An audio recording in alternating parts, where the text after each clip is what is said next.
भगवते वासुदेवाय। ओम नमो भगवते वासुदेवाय। नारायणं नमस्कृत्य नरं चैव नरोत्तमं देवीं सरस्वतीं व्यासं ततो जयं मुदीरयेत्। नष्टप्रायेषु अभद्रेषु नित्यं भागवत सेवया भगवती उत्तम श्लोके भक्तिर्भवति नैष्ठिकी। Hare Krishna. Thank you for attending Srimad Bhagavad class. My name is Anupam Krishna Das, and I beg for your blessings to be able to speak some valuable words. Thank you. Today we are reading from Srimad Bhagavatam, Canto 5, Chapter 14. Text number 46. The verse, it's not a verse, it's a verse, but it's not in prose. It's not in, there's no chanting. I'll just read it. And on the verse, on the board, you see ... So it didn't verse even fit on the board. Text 46 of the chapter entitled Forest of Enjoyment is as follows. Yaidam bhagavata sabhajita vadat gunakarmano rajarshir bharatasyanur charitam swasti ayam ayusham dhanam yashasyam swargapavargyam vanushrunoti akhyasti abhinandati cha sarva evashisha atmana ashaste na kanchana parata iti. Word by word. Yaha, anyone who, idam, this, bhagavata, by exalted devotees, sabhajita, greatly worshipped, avadata, pure, guna, whose qualities, karmana, and activities, rajarishehe, of the saintly king, Bharatasya, of Bharat Maharaj, Anucharitam, the narration, Swastiayanam, the abode of auspiciousness, Ayusham, which increases one's duration of life, Dhanyam, increases one's fortune, Yashasyam, bestows reputation, Swargya, gives promotion to the higher planetary systems, the goal of the karmis, Apavargyam, gives liberation from this material world and enables one to merge into the Supreme, the goal of the Jnanis. Va, or Anushrunoti, always hears, following the path of devotional service. Akhyāsyati, describes for the benefit of others. Abhinandati, glorifies the characteristics of devotees and the Supreme Lord.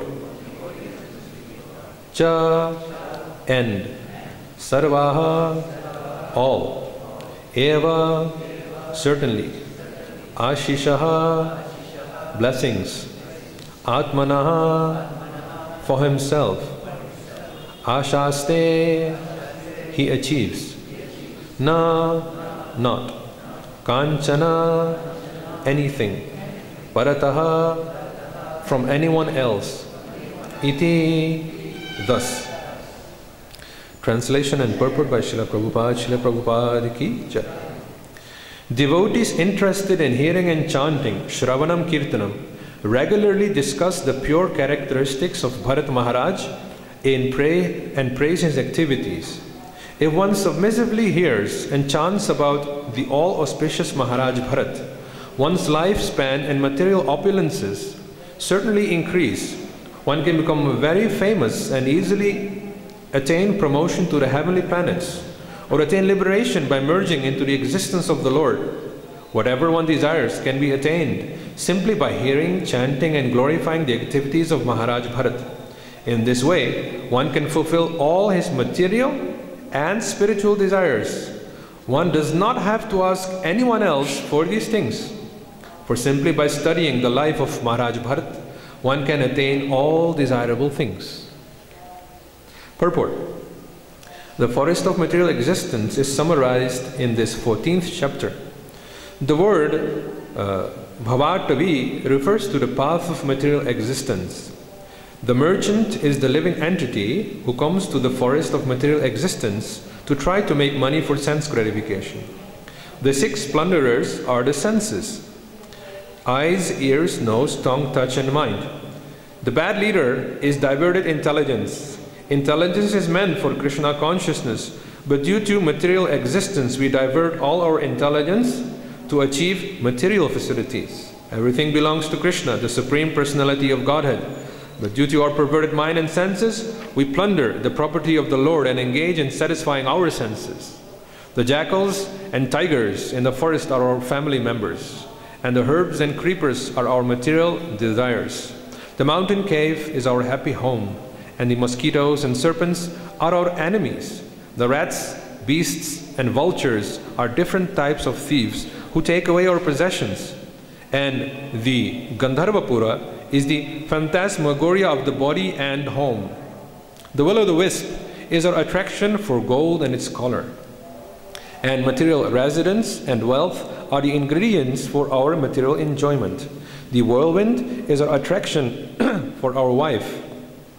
And the dust storm is our blinding passion experienced during sex.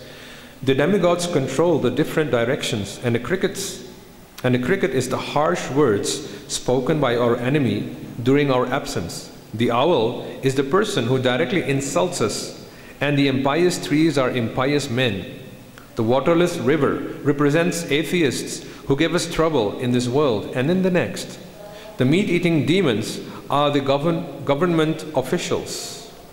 Rakshasas. Meat-eating demons are the government officials, and the pricking thorns are the impediments of material life. The little taste experienced in sex is our desire to enjoy another's wife, and the flies are guardians of women, like the husband, father-in-law, mother-in-law, and so forth. The creeper itself is women in general. The lion is the wheel of time, and the herons, crows, and vultures are so-called demigods, pseudo-swamis, yogis, and incarnations. All these are too insignificant to give one relief. The swans are the perfect Brahmins, and the monkeys are the extravagant Shudras engaged in eating, sleeping, mating, and defending. The trees of the monkeys are our households, and the elephant is ultimate death. Thus all the constituents of material existence are described in this chapter. Thus ends the Bhaktivedanta purport of the 5th canto, 14th chapter of the Srimad Bhagavatam, entitled The Material World as the Great Forest of Enjoyment.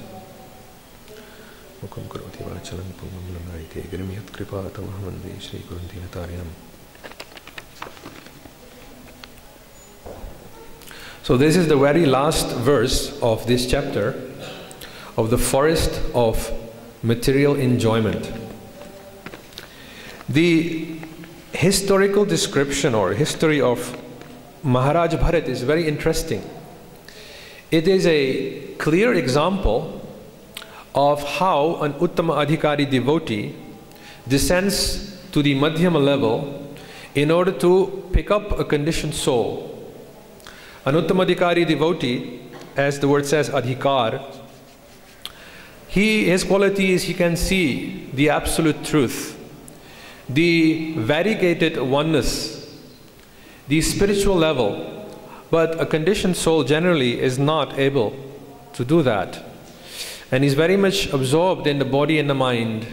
As soon as one absorbs oneself in body and mind, then the consequences are that one has to become absorbed in dualities of this world, good and bad. So there are also other examples in Srimad Bhagavatam describing also devotees who are on the Uttama level and he came down to a lower level. the story of Dhruva Maharaj and Maharaja Priyavrat are examples of actually how Uttamadhikaris, attaining a certain level of perfection, still come down, but then they become entangled and even fall down. How can Dhruva fall down? Are you saying this? There is the conversation between Dhruva Maharaj and his grandfather, Swayambhu Manu, after the fight with the Yakshas. I hope you remember Srimad Bhagavatam. There, Swayambhu Manu is criticizing, heavily chastising Dhruva for having killed so many Yakshas for the offense of one Yaksha who killed his brother Uttama. At that point, he says, "You're behaving like an animal." Now, Dhruva is already a perfected person. He had darshan of the Supreme Personality of Godhead. But because of too much anger, he came down to a level which was, according to Swayambhu Manu, the level of animals. So how can somebody who has attained darshan of the Supreme Personality of Godhead, and he also says then, you are the pride of our family, of our dynasty, immediately come up to that level which belongs to you, the Uttama level. Immediately he can come up. Now, Priyavrata, who's very dear, he's very dear, very chaste to his vows, Priyavrata, he becomes very much charmed by his wife.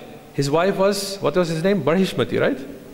Priyavrata's wife was Barhishmati. So here you have a person who's being instructed by Narada. So anybody who gets instructed by Narada, definitely he will go back to Godhead.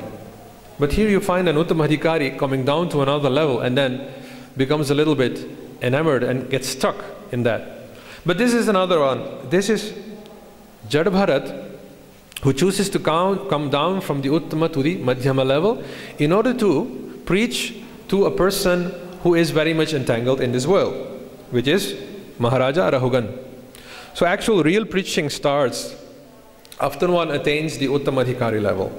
And often one hears that an Uttamadhikari cannot preach. If it were like that, then why is Prabhupada preaching? It is possible. It is possible as long as one remains situated on the Atmic level, on the level of the soul, on the Satchit Ananda platform. If one forgets that, then one becomes entangled in the other dimensions of one's existence, which is mind and body. So, but after preaching immediately, you see that Jadbharat goes back to that ultimate level. Jadbharat is trying to explain to Maharaja Rahugan the absolute platform. But Rahugan is not able to live that reality. It's like when you come to Krishna consciousness and you hear about Krishna Prema, then it is not immediately possible to live that Krishna Prema, to live a life like Krishna Prema. And intellectually, as I talk for myself, one thinks, oh, Krishna Prema must be something what we see in this world. Love, okay, full dedication, but actually it is completely different than whatever we see in this world. Krishna Prema is a stage of oneness, of equality with Krishna. As Nectar of Devotion, Srila Prabhupada mentions, Rasa, which is basically the other term for Krishna Prema, is only possible between two equals. How is that? Soul and super soul. Well, unless you have reached the soul, unless you're able to visibly and even, so to say, sensually, spiritual senses, live the consciousness of the soul, you cannot attain Krishna Prema. Now, it sounds very sad, but the perfection is there. Brahma bhuta prasanna atma na sochati na kankshati samah sarveshu bhuteshu mad bhaktim labhate param. Bhakti starts from being situated on the spiritual platform. That is there. Rahugan is not able to live that. He's, as a king, especially kings are quite passionate. So he is very much absorbed in his position and in the bodily and mental concept. So, if one lives the false egoistic concepts or the false egoistic realities of the mind and the body, one will have difficulty in realizing the self. And the problem here with Rahugan is he approaches everything with logic. Of course, we know that is the senses, and above the senses is the mind, and that is intellect, like that. But simply intellectual approach cannot give one the perfection. So the problem with Rahugan is basically, he is too much approaching everything from logic and reason. Now I found a very interesting section in the Tattva Sandarbha by Jiva Goswami. He argues, he gives a very nice point here. He says, one may then ask, how does the superior Jiva come under the control of the inferior nature, Maya? The answer is twofold. Because the Jiva is infinitesimal, and also because Maya can transcend logic in her actions. So once more, Maya can transcend logic in her actions. The external energy of the Supreme Lord acts contrary to logic, my dear Purushas. The external energy acts contrary to logic. You see? Otherwise, how is it possible that the living entity who is conscious and liberated becomes bound and miserable? You see here. So, how do men get entangled in this world? Generally, ladies, they don't become attracted to the Prakriti because they are Prakriti. Ladies don't become enamored by other women. Men become completely allured, or like they say in Hindi, completely lattu, fallen in love, lost intelligence. How is that? Because men tend to approach everything from logic. And this world, if it is Goddess Durga, it is a lady.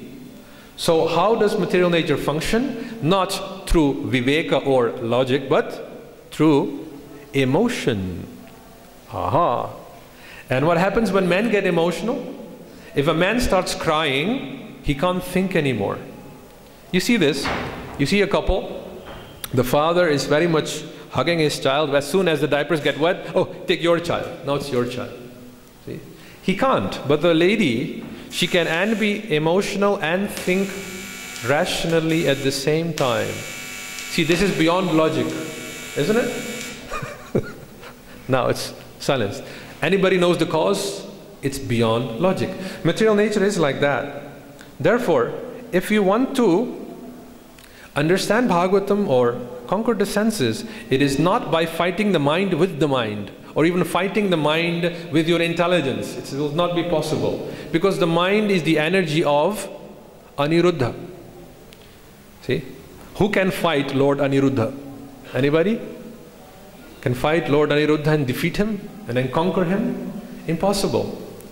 If one approaches, this is described in Chaitanya Charitamrita. His father is Pradyumna, intelligence, but also Cupid. Another problem here. Intelligence comes along with Cupid. Then, okay, it's not so much possible. Let us approach his father, or even his uncle. His uncle is Sankarshan, Lord Balaram. But his father is Vasudeva. So if one wants to conquer Aniruddha, one has to take shelter of Vasudeva, of transcendental consciousness. Therefore, there is a verse quoted in the Chaitanya Charitamrita spoken by Kashi Vishwanath. He says, Aham vedmi shuko vetti vyasa vetti na vetti va bhaktya bhagavatam grahyam na buddhaya na chatikaya. Which means, I understand the purpose of the Bhagavatam. Shukadeva understands the purpose of the Bhagavatam. But Vyas, I don't know whether he understood Bhagavatam or not. Interesting, huh? Kashi Vishwanath is saying that, Lord Shiva.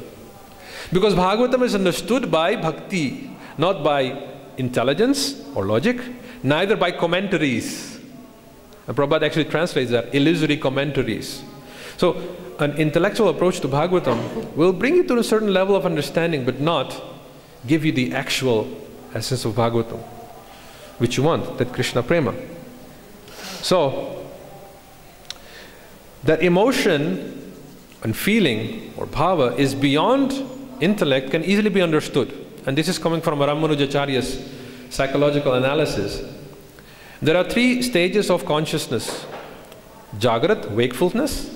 Okay, I'll just speak the English. Sleep and deep sleep. See? When you're awake, you're conscious of this external world. Bodily, physical, reality you're conscious of.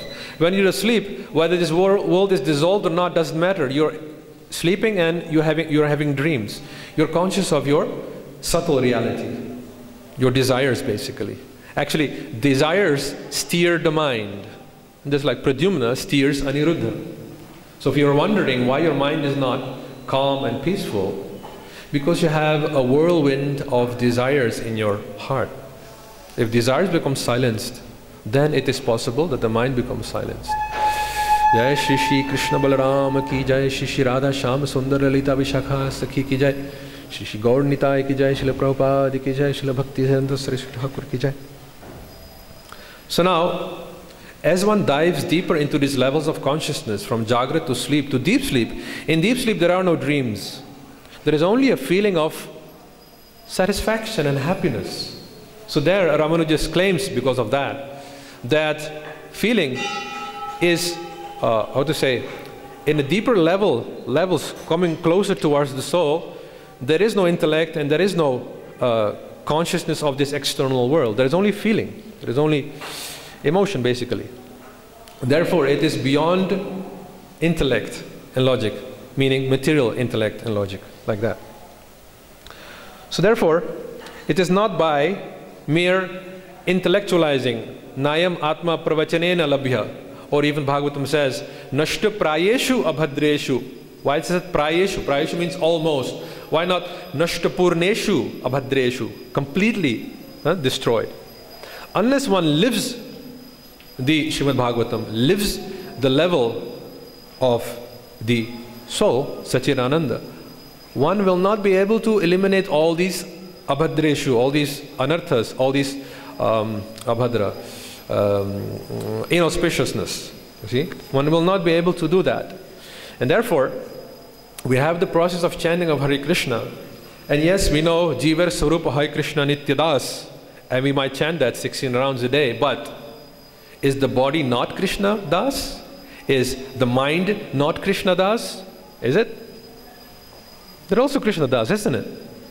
So simply thinking Jivar Sarupa Hare Krishna Nitya Das, you might be able, to be active on the bodily platform and mental platform being Krishna's Das and forgetting the soul. So simply by knowing that you're Krishna Das, or knowing this verse, will not give you self-realization. One actively has to descend to the level of the Atma, and that offer that freedom, that free choice, willingly to Krishna, then it is Krishna Das. And as a matter of fact, if one is able to live the perfection of Jiva or the Atma as Krishna Das, mind and body will follow automatically. And this is one point which often I see we struggle with. That, okay, but the body is also Krishna Das, mind is also Krishna Das. Then how will you realize that you're not this body or this mind? See? There is a need for conscious living of Jiva, of the Atma, like that. So now Jada Bharat is trying to explain all this to Rahugan in his own words, as I'm trying to explain this in my words. But then he sees that Jada Bharat, Rahugan is not able to live this reality. It's too difficult. Why? Gita says clearly, Hridaya Dorbalyam, Klabhyam Mas Magama Partha, Naityatvayu Papadite, Kshudram Hridaya Dorbalyam, Tyakto Tishtha Parantapa. Kliva, which means eunuch. Krishna is calling Arjuna names here. Why? Because he is very weak towards trying to live the spiritual reality. He's very much attached to, oh, Father Bhishma is my grandfather, this is my guru, how can I kill their bodies, like that? So the same problem here is with Rahugan. So then Jadabharat chooses by his own free will or merciful will to descend from the Uttama level to the Madhyama level, which is the level in which you make discrimination between good and bad. Right? A Madhyamadikari sees friends, sees the ignorant, and sees also the envious. Uttama doesn't see all that. But he does that in order to pick up Rahugan from that level. If you want to pick up somebody, you have to descend to his level in order to make him understand, and then pick him up.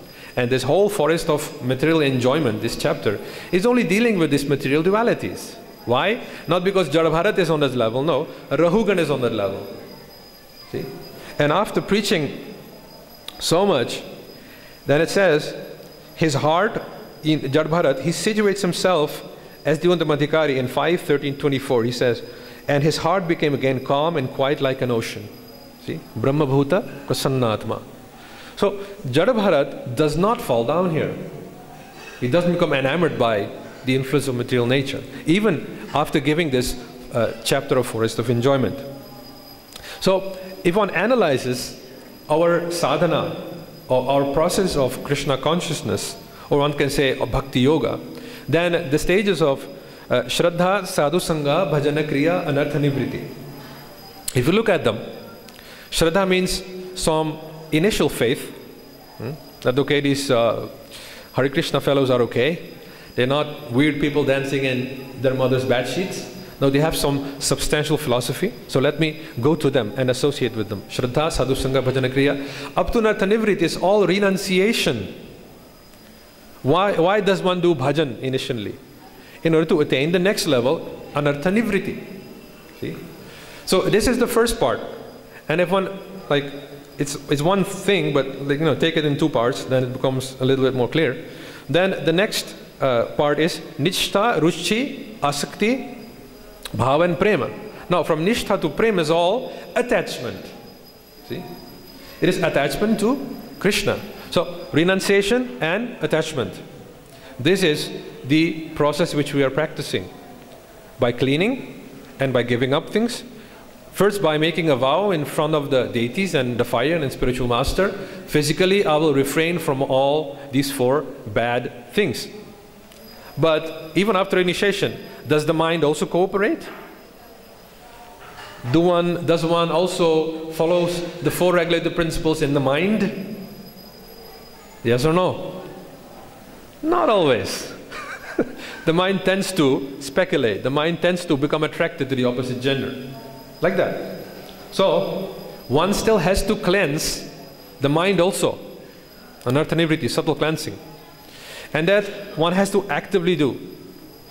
But anyway, my point here is basically that the forest of enjoyment is basically meant for awakening renunciation.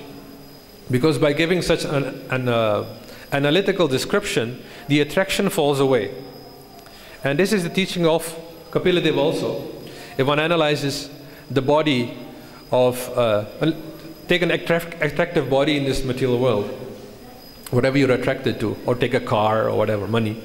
Now you analyze it in the elements, earth, water, fire, air, ether, etc., etc. Immediately attraction falls away.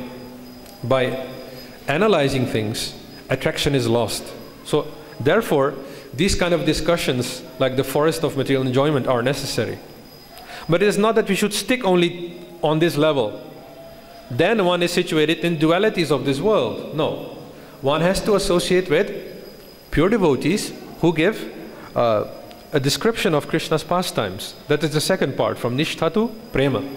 That develops initially after coming to the mode of goodness. How do you know that you are situated in the mode of goodness? You know it when your heart is freed from all propensities and desires to enjoy this world. Then you know you're situated in the mode of goodness, not before that. Then you can go further from Nishtha to Ruchi, to Asakti, to Bhava and Prema. See, Ruchi is towards the process, Asakti is towards Krishna. See? Then your relationship becomes more solidified. So these things are described here. Then Parikshit asks Shukadeva about the meaning of this material world, and then we come to this verse gradually. It is in very short speech is basically the jiva is trying to fulfill its desires in a world which is alien to the jiva. See, jiva has desires, but to fulfill them, it should be done in the spiritual world, not in the material world. That is the problem. And once Rahugan understands this, then he becomes more peaceful. Then we get this verse, which is a very interesting and nice verse. Devotees interested in hearing and chanting. Anyway, I'm not going to read the whole verse again, because it's a long verse. So long that it didn't even fit on the board. But here we find that, let me see. Whatever one desires can be attained simply by hearing, chanting and glorifying the activities of Maharaj Bharat. In this way, one can fulfill all his material and spiritual desires. One does not have to ask anyone else for these things. For simply by studying the life of Maharaj Bharat, one can attain all desirable things. Now this verse comes at the very end of a long katha. These verses are technically called Ashirvachan or Ashirvad, blessing. One who reads this katha, this story, this history, will attain this blessing. See? And another term for this is called Shruti Phal, the fruit which one attains after hearing this katha. And in our Vedic literature, Puranas, mainly Puranas and Itihasas, one finds many Shruti Phalas. And this is very important, my dear devotees. Why is this to know? Because often one finds that even after practicing Krishna consciousness, there is some difficulty in maintaining, in getting proper maintenance. Grihasthas struggle. They think we have to work for maintenance. I'm going to say something very radical now. When Krishna sent us to this world, to live in this material world, He didn't send us here to work in factories and in offices. No. When He sent us here, then like a compassionate father, He also gave us our process of maintenance. And what is that? Annad bhavanti bhutani parjanyad anna sambhava yagyad bhavati parjanya yagya karma samudbhava. Krishna clearly mentions that in the Gita. When He sent His jivas to this world, He gave along with that, for the jivas, the process of yagya. Yagya is the way to maintain. You see? There is a way, actually that is the proper way, to maintain oneself. It's through yagya. Now yagya comes in many forms. There is in the Gita described there are many ways of different yagyas. What is that? Dravya yagya, tapo yagya, yoga yagyas tatha pare, swadhyaya yagya, swadhyaya jnana yagyascha, yatayaha sansita vrataha. In other words, that when Krishna says here, yagya karma samudbhava, by doing one's duty, yagya is performed. And yagya, by doing yagya you get rain. And by rain you get grains. By grain you get your maintenance, isn't it? Why do you have to work in factories or in offices? In order to eat grains, isn't it? Or to buy a laptop maybe, or a car, or a nice sari for your wife, maybe. These things are also there. But, you know, amazingly enough, the scriptures are full of these kind of blessings. If one simply studies them or recites them, like it is habitual in Vrindavan, one finds people can recite the entire Bhagavatam. Or some people even know the whole Bhagavad Gita by heart. Then by the blessings of Srimad Bhagavat itself, you can maintain yourself. See? I gave this point also in Mayapur when I was giving class there, is that, see, the Brahmachari ashram, which is the ashram of Swadhyaya Yagya and Jnana Yagya, students, Brahmachari means student. And study comes in 4 parts. One is hearing from the spiritual master, this is from Manu Samhita. Hearing from the spiritual master, serving the spiritual master, menial service, discussing with your fellow students, and self-study. Now if you look at Prabhupada's sadhana, don't you see all these 4 parts in there also? What we're now doing is discussing with fellow devotees, like that. So this is Vedic study. Now, not only study is part of brahmacharya, you also have to fulfill the brahmacharya vows. Brahmachari has to live soberly, austere, sleeping on the floor, things like that, you know. Anyway, everyone knows the austerity of the brahmachari ashram. What does it do with you, proper brahmacharya life? By doing these tapasyas, then the obstacles in this life, the obstacles which are coming because of your karma, and obstacles created because of past karma are burned up by that. Therefore, brahmachari is very much necessary. Now, along with the brahmachari vow is swadhyaya, study, service to the spiritual master. That generates enough punya, enough piety or sukriti, whatever you desire. Like it says here, material and spiritual desires can be fulfilled. So that when the brahmachari decides to get married, and I have seen that if you have enough pious credit, you don't even have to work for maintenance. Like Mr. Tata, Birla, and like that. Why don't they have to work? Because they have enough pious credit. Then why do they work? Because it's a hobby. See, in Holland, because European countries are now very much investing in India, in Holland there was a comment, because I think in Europe, the best businessman in the world are from Europe, actually from Holland, because the biggest companies are Dutch.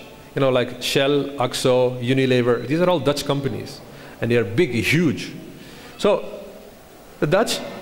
these Dutch businessmen were commenting, you know, I came into India and I associated with Mr. Birla, and what he's doing is very strange. When he earns, you know, a profit of 2 lakhs, he doesn't go and enjoy. He donates it to dharamshalas, anakshetras. He gives it in charity. Why?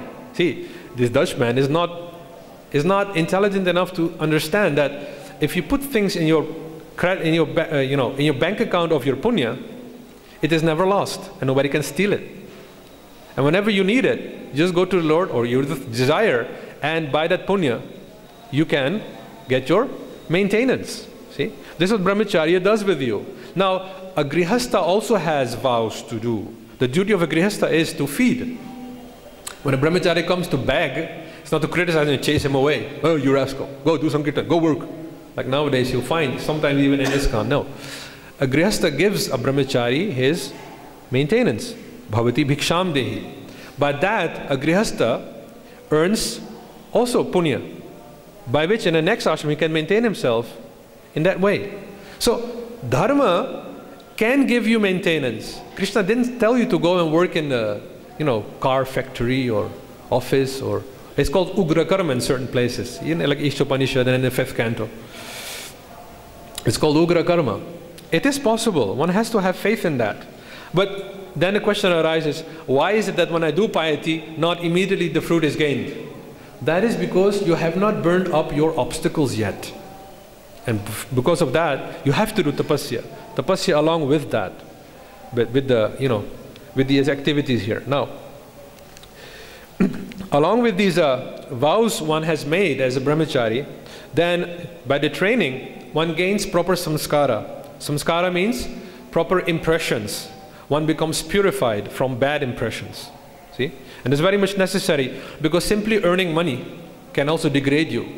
But if along with your study you get proper samskaras, it will not degrade you anymore. You'll become elevated. Therefore it's so much necessary. You also gain knowledge. So like that, there are ways to get your maintenance. Now, this as a side point, because it's so cold now, I want to mention, remember, the Mahabharata starts at Gita Jayanti, isn't it? On the day of Gita Jayanti. 18 days of fighting, and then Mahabharata war is won by Yudhishthira. Pitama Bhishma is still lying on a bed of arrows, my dear devotees, because he's waiting for the Uttarayana to start. When does the Uttarayana start? When does the sun travel north? It's on Makara Sankranti. So you can imagine, 5,000 years ago, during this weather, this Naishtik brahmachari is lying on a bed of arrows. All glories to Pitama Bhishma, who gave such an example. He's still lying on a bed of arrows, if you go back in time, so to say. Like that. So this is brahmachari, so much power. So much power is there. So it is necessary, and as we see here, by studying Srimad Bhagavatam, simply reading or reciting it, one can get so much punya that all one's desires can be fulfilled. Material, spiritual, even liberation, everything can be gained. Are there other ways, for mainly like for grihasthas who are struggling with their maintenance, to earn easily your maintenance? See, if one has enough punya, enough piety, one has to do very little labor to gain one's maintenance. But if you want to have more than what you actually need, you have to work for that. But if you're pious, that labor will be very little. When I was giving class in Madurai, in South, then there was these students. There is a temple in South, in Madurai, which is situated in between 2 colleges, ladies' college and gents' college, Yadava college. So then the students come in temple, and then I was doing like an interactive class, and I was asking them, how do you get rich? So then I wanted them to answer, and one of the boys raised by deeply thinking and planning, and scrutinizingly thinking how to do the thing properly, and then you get wealth. Somebody said by hard labor. In Hindi we say mehnat, by hard labor, and by like that. So then I told him, the rickshawala is scrutinizingly planning where to stand and how to get his passengers, and then he works very hard the whole day. Does he become a millionaire? So all their planning, just fell apart. I sabotaged their planning. It didn't work. So, I mean, I shouldn't criticize anybody, but the devotee who built this temple, he's a millionaire. And, he built this temple, and one devotee told me, one brahmachari, that though he's a millionaire, he even didn't know how to push the buttons of his mobile. It's typical Indian, you find that Mr. Tata and Birla, they might not be big, educated people, but they buy them. They buy the top class Shudras, who are their PhD engineers, IIT wallas. They're bought by these people. And if you go to Calcutta and businessmen, it is like you go into their big company, and then you find a person sitting behind a desk with a tie and things like that. You think, oh, he must be in charge. You go there and said, what you're asking is, I have to ask the boss. Boss? I thought you were the boss.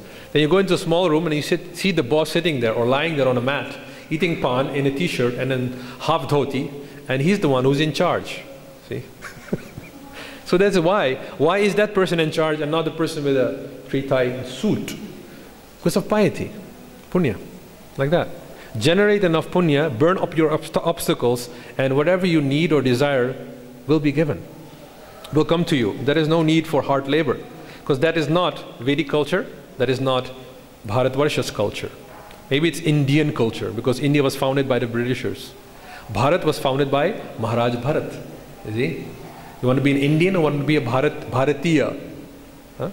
If you're a Bharatiya, you know what Bharata means? The land where there is light, knowledge. That means Bharat. India, I don't know. I don't even know what gender the word India is. Anybody knows what gender it is? India. Long A means feminine in Sanskrit. So, it is this thing what the Britishers did. They destroyed this concept. Your Vedas and Puranas are all histories. Concocted stories. But it were these Vedas and Puranas which were the foundation of Vedic society.